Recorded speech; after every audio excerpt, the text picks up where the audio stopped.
Right, in today's video, I'm going to be covering a commercial lease using our template. Full disclosure, I'm not an attorney, real estate agent, but we've had attorneys draft this commercial lease, and I wanted to share it with you guys in case you guys wanted a copy of it or you wanted to see the difference between a residential lease and a commercial one. So at the top, it really starts with pretty much similar aspects. We have our landlord and we have the tenant in it as well.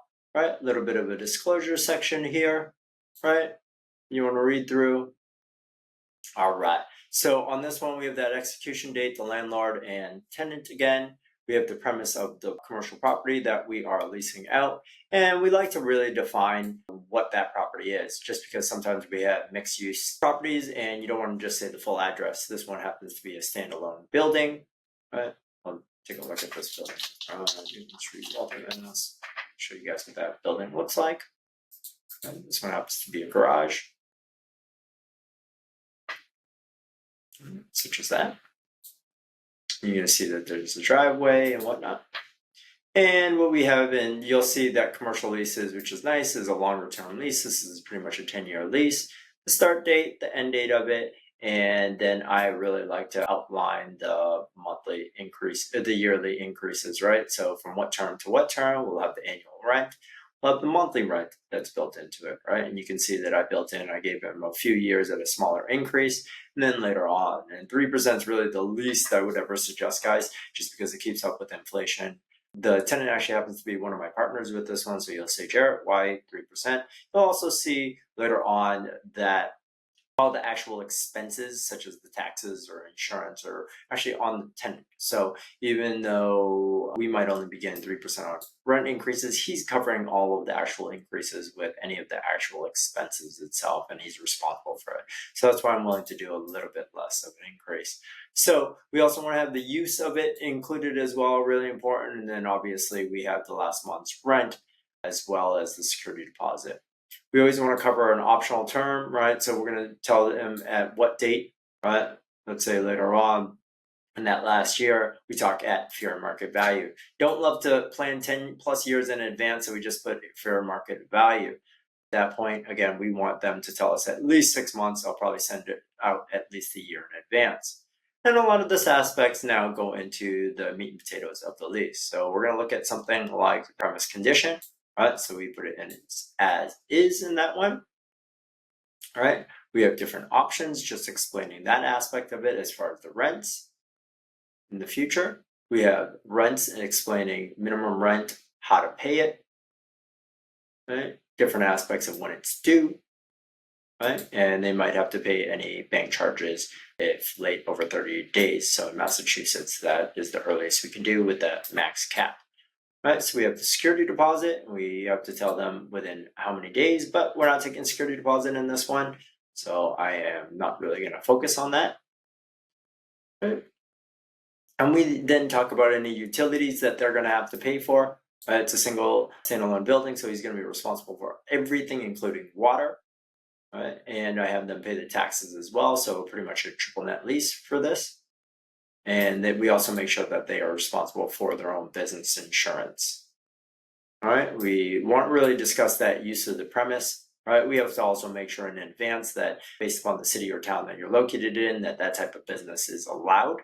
Right, we don't want to do something, or it's technically going to be on the leasee, but they want to be able to say, we know that in this case it was a mechanic before, so it should be no issue doing a mechanic shop as well.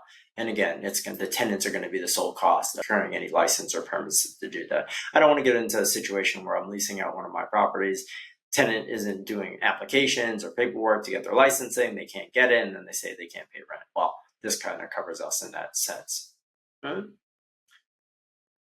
again, we're just talking about, any type of aspects of getting things in writing. Should they install things that are going to be not permanently installed, but, it might affect the actual building itself, like lifts. All right. We're going to keep going on here about any type of risk and hazards that go along with it as well. And again, any type of signage or roof, we usually will make sure that they are getting it approved by the city of Waltham or the town of Waltham in this case. So it's going to be their expenses relating to any signage. Maintenance, repairs, and alterations. Again, I make it on most of my commercial leases that they are responsible for, especially in a single unit like this, all aspects of it. Sometimes if it's a shared building, they would have a aspect. So if they're 33% of the building and there's a shared heating system and it goes down, they would have to pay 33% of it.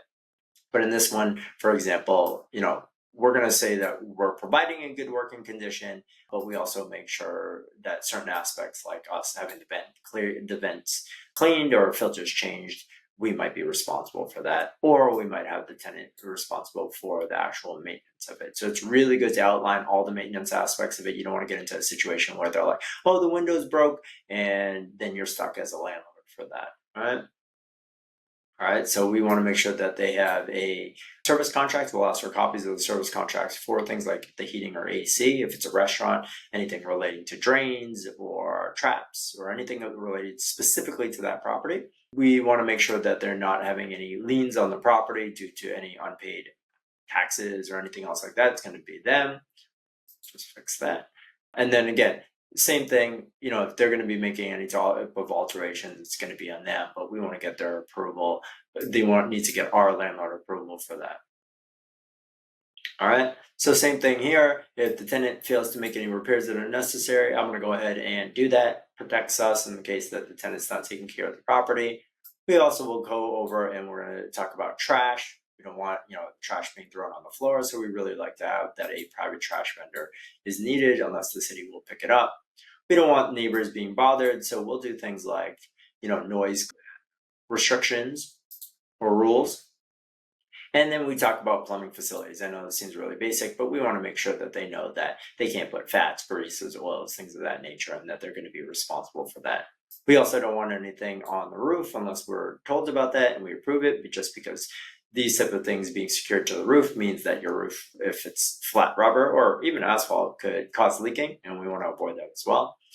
And then we have anything like breach, right? So if they are not paying their rents, what ends up happening, right? Any other, terms or conditions that we have, death of someone, what happens if they abandon it, right? So again, it just talks about if they more or less break their rules, something happens, we're going to outline exactly what we can do as a landlord to protect ourselves. So keeping going forth, right? We're just, again, a lot of this is going to be legal to be able to protect us as a landlord with all of this stuff with any tenant breaches, obviously subject to any mass laws because this property is a mass. And again, reading through all of this stuff, you'll always want to double check even if you use this with an attorney. And then we require them to have insurance for any of the properties, if there's any destruction, right? Anything that happens if they can't be at the property, what happens, right? Again, you want to have a very, very detailed lease because the more things that could happen, you want to have protected and outlined. And again, go through it. Even if this stuff never happens, it's better to have it in writing what will happen and how to handle it if that's going to be the case. All right. We're talking about recovery, right? Settlements, making sure that again they have their own insurance, surrendering of the premises if need to, subletting, right? We don't want them, assigning it to some other person and then renting the garage and then us not knowing who that person is. We don't allow that. We need them to fill out a commercial application as well. So all that section is about that, right? And then conduct of business. And if something happens, like the default of us, what ends up happening, and again, limiting our liability if at all possible, indemnifying us, the landlord, as well, which is really important, right? Attorney fees, who's going to pay for them, how, any notices, how they're sent, right? And we might ask for things like certificates of good standing, estoppel, subordination, and other aspects that if down the road we need it, they will need to get it for us, right? And then we want to make sure that we have access and we have termination rights within it. Aspects about quiet enjoyment, right, for the tenant, and just general provisions that a lot of legal agreements would have in the state of Massachusetts. You can see this is very detailed, lots going on here. That's pretty much it. Landlord, tenant, and obviously, if there's personal guarantees, you might want to be built in, and if there's any specific aspects for your property, you want to have a separate addendum, or you can add it in at the end of it. And again, always have a real estate or an attorney take a look at this and make sure. And again, if you need personal guarantees, you might want a notary or witnesses at the very least to be able to have this signed properly.